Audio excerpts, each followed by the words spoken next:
High textbook costs, delayed access, and outdated materials are all barriers to student success. A solution is Open Educational Resources, or OER. OER allows us to make learning resources adaptable, accessible, and relevant for each course. And at UTA, we're partnering with faculty to turn this vision into a reality. Together, we're building a more open, innovative, and inclusive learning experience for all.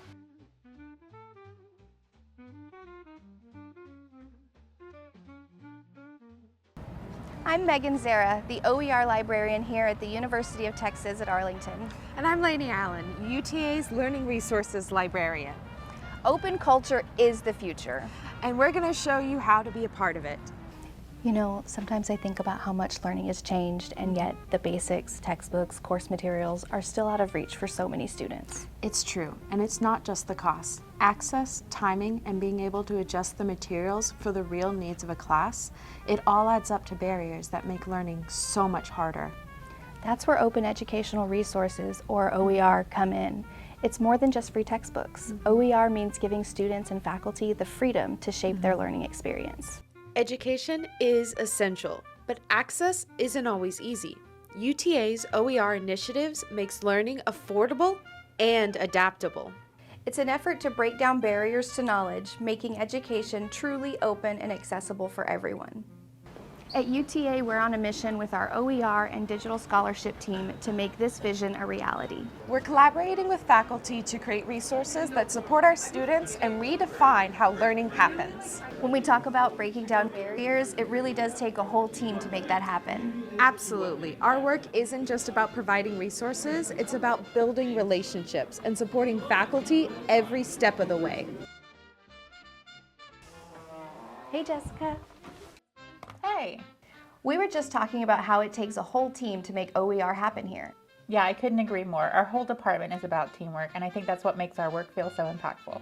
We really get to dive into everything from the big picture vision to the day-to-day support for faculty, which is the best part.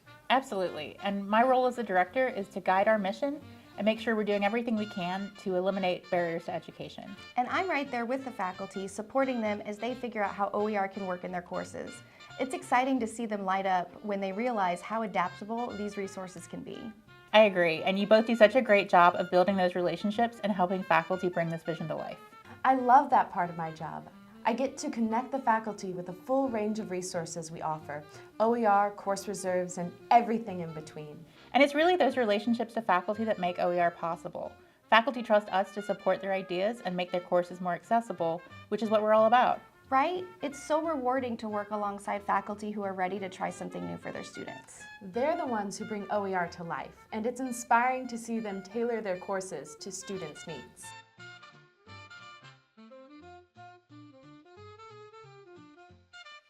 Let's introduce you to some of our faculty partners. Their experiences are at the heart of this project. Hello, thank you for having me here today.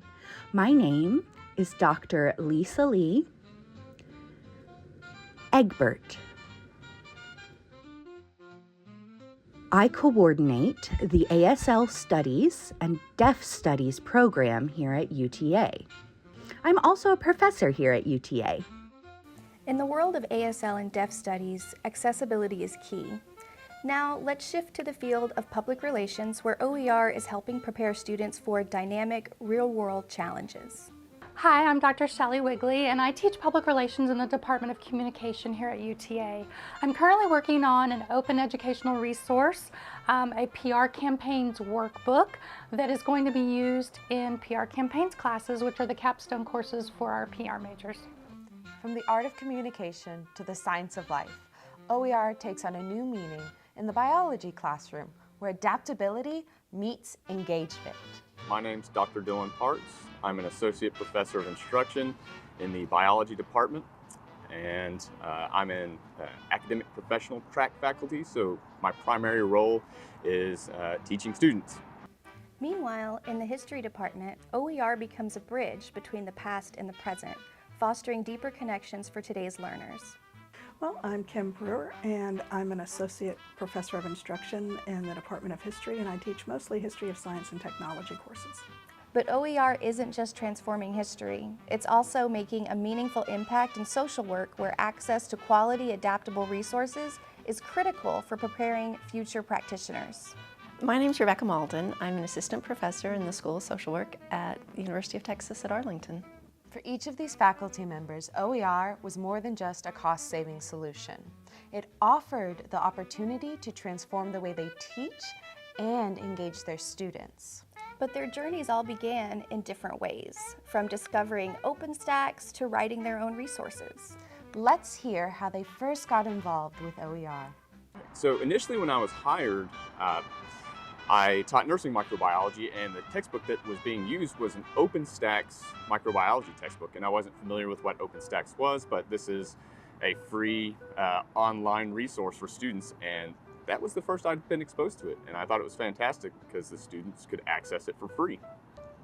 For some, like Dr. Parks, it was an unexpected introduction to OER through a resource already in use, which sparked the realization of its value for students. But for others, their involvement started much earlier, with a growing recognition of the power of openly available resources. I started my involvement with OER many years ago. At that time, it wasn't called OER. I'm thrilled that now we recognize the importance and we see the value of OER. I started very small, but with amazing support from a person who was already well-versed in the topic. So that really helped me to trust myself and to trust the process. Dr. Egbert's early work with OER set the stage for what would become a large educational movement, growing from small beginnings into something that empowers faculty across disciplines to truly embrace innovation in their teaching. I would describe OER as a way to become creative with your classes. That's one really interesting thing that came out of my work with OER that I didn't anticipate. So I think traditionally we think of OER as something that's great for students because they don't have to purchase textbooks. That's money they can use elsewhere, and that's a really great thing. But for the faculty member, the instructors, I think it has a benefit as well, which I never thought about, but I have discovered happily that it allows you to be creative. It allows you to get excited about what you want your students to learn. You can customize material, and so it's just been an awesome thing for me to become involved with. Dr. Wigley highlights how OER not only removes barriers for students, but also empowers instructors to approach their courses with fresh creativity, customizing materials to fit the exact needs of their learners. Well, we had this short online courses for the nursing program, and what we were using, it seems that by the time they got the materials they needed to have, it was already 2-3 weeks into the semester sometimes. So I started looking around to see if there was anything out there that we could use. That plus the cost had been getting higher and higher. OpenStax came out with the U.S. history right after that. So we've been using it for more than a decade. We've been using only OERs in our core curriculum classes. For Dr. Breuer, the search for timely and affordable materials led to OER as a solution for reducing the cost and the logistical challenges of traditional textbooks. Okay, so what introduced me to the concept of OER was an email from UTA Library about the UTA Cares Grant, and someone put me in touch with Matt DiCarlo, who had already written a social work research methods book. And that gentleman is such a huge supporter of OER. He's a bundle of energy. He's so giving with his time, and he showed up and just walked me through everything and gave me so much information, and I was sold. Dr. Mauldin's experience highlights the power of mentorship in OER. Having guidance and encouragement from experienced advocates can make all the difference. OER doesn't just offer savings, it provides the flexibility for faculty to innovate, customize, and engage students in ways that traditional textbooks don't allow. With resources that are free, adaptable, and openly available, each professor can create or adapt materials that enhance the learning experience. In this series, we'll follow their journey from discovering OER to developing innovative student-centered resources. Let's explore how OER is revolutionizing the educational experience, one course at a time.